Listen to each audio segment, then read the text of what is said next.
Dans cette vidéo, je vous propose de voir les positionnements des éléments. On a déjà vu dans la précédente le float, permettant de faire des positions, mais on a également plusieurs autres possibilités, et on va voir dans cette vidéo le position. Mais avant d'attaquer cette position, je vais vous montrer que si on rajoute un élément maintenant dans notre code ici, je vais marquer un nouvel élément, vous allez voir qu'on va avoir un petit souci sur la position de cet élément-là. Il vient à l'intérieur ici, sauf que moi ce que je voudrais c'est qu'il apparaisse en dessous. Pour faire ça, je vais devoir rectifier le flux, puisque les floats ont cassé un flux standard. Et si on regarde en faisant F12, vous allez voir que notre flux est maintenant sur un petit espace comme on l'a là, sur le texte précédent. Et il ne correspond pas aux images. Donc c'est-à-dire que tous les éléments vont prendre la place là, là où c'est vide, au milieu. Donc pour rectifier ce flux-là, on va pouvoir utiliser une autre propriété qui va être le clear, et on va faire un clear boss. Donc je vais faire ça directement, je vais créer cette classe, je vais l'appeler .clear boss, et je vais mettre dedans clear boss. En faisant ça et en le mettant sur l'élément qui doit rectifier le flux, c'est-à-dire la nouvelle balise P, ici, vous allez voir qu'on va rectifier le flux, et que là directement, il vient en bas. Donc une fois qu'on a fait ça, et d'ailleurs je vais supprimer le texte, puisqu'on va faire sur un nouvel élément, on peut faire des balises vides, comme ça, et du coup je vais la transformer en div, parce que la balise P, ça met une marge avant et après, si vous vous rappelez, donc je vais juste mettre ça, et en dessous je vais pouvoir repartir en faisant le code que je souhaite, et je vais repartir en mettant à nouveau l'image, et je vais vous montrer comment mettre une position à cette image. Donc je vais remettre l'image, voilà. Donc je ne mets pas de halt, hein, bien sûr, il faudrait en mettre une si on faisait un code bien propre. Et je vais générer aussi un peu de texte pour vous montrer une problématique. Donc je génère du texte dans une balise P ici. Et je vais le dupliquer une petite dizaine de fois pour avoir une scroll bar. Voilà, ici.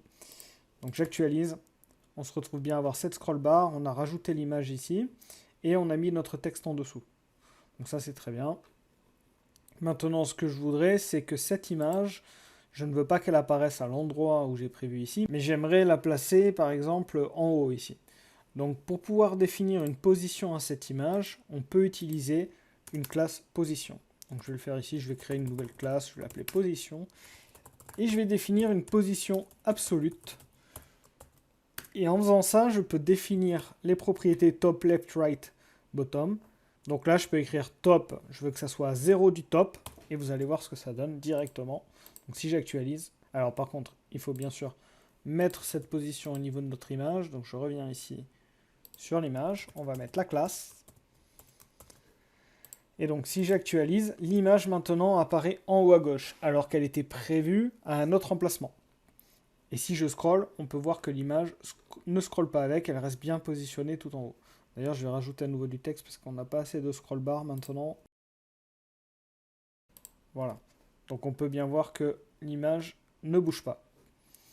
Bien sûr, je peux également déplacer mon élément sur la gauche. Donc si je mets left 500 px par exemple, l'élément va se déplacer à 500 pixels. Non, j'ai mis %, d'accord. Donc 500 px, voilà. Donc elle se déplace à 500 px de la gauche. Donc on peut placer des éléments ainsi. Ça peut devenir très compliqué parce que comme vous pouvez voir, la position absolue se met par-dessus les autres éléments. Donc ça peut être très compliqué d'utiliser ça. Ensuite, on va voir la position relative. Et là, vous allez voir ce que ça fait. C'est à partir de son emplacement, on va pouvoir décaler les éléments à partir de l'endroit où ils étaient positionnés à la base. Donc si là j'ai mis 500, donc là on a un décalage de 500 et un top de 0. Donc ça a tout simplement décalé l'élément sur la gauche de 500 pixels. Donc si je change top ici et que je mets, on va mettre 100 pixels, vous allez voir que l'élément va se décaler en fonction de ça. Voilà. Donc encore une fois, il vient par-dessus les autres éléments, mais il s'est décalé de 100 pixels vers le bas. D'ailleurs, j'aurais pu mettre une border pour qu'on voit bien. Voilà, vous pouvez rajouter des borders sur les images, il n'y a pas de souci. Donc on peut voir que l'élément passe par-dessus. Il y a également la position sticky qui peut être très intéressante pour bloquer des éléments. Donc là, je peux enlever top et left. Vous allez voir ce que ça peut donner. Donc je le repositionne ici. Et quand je scroll, bien sûr, j'ai pas mis assez de texte, donc je vais encore remettre du texte. Il faut par contre remettre top 0. Et là, vous allez voir que l'élément va rester bloqué. Donc c'est ce qui se passe là. J'espère que vous le voyez bien. Mais à partir du moment où l'écran va passer à son niveau, il va l'embarquer avec lui et il le suit. Donc ça peut être extrêmement intéressant pour tout ce qui est menu. Voilà. Ça permet de bloquer un élément sur l'écran.